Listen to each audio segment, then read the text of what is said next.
Best practices. Adopt the following best practices to make sure you get the most bang for your buck from Instagram. Document your efforts. Make sure you write down what you're doing. This way you can have a written record. You can also conduct more experiments. You'd be surprised as to how many awesome ideas you come up with. Unfortunately, if you keep coming back to the same failed idea over and over again, you're basically just chasing your tail. Document your efforts so you can run experiments and then fail quickly.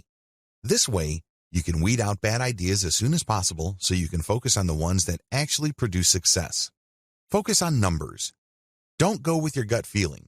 Focus on what the actual statistics of your results are. Focus on numbers because numbers do not lie. Start with influencers using a slow and low strategy. I know I've said this before in the section about influencers. However, this is so important that it is worth repeating. Contact as many influencers as possible, but pay them a low rate.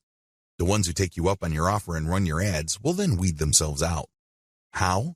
Well, each ad you run has a custom code or discount code or redemption code. You will be able to see which ones actually produce results. You then come back to those people, pay them more so they can scale up your campaign.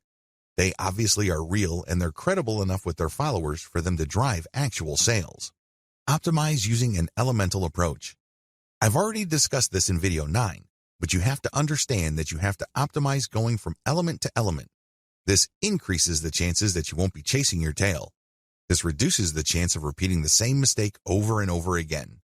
Use an elemental approach so you can increase your ad campaign's overall effectiveness.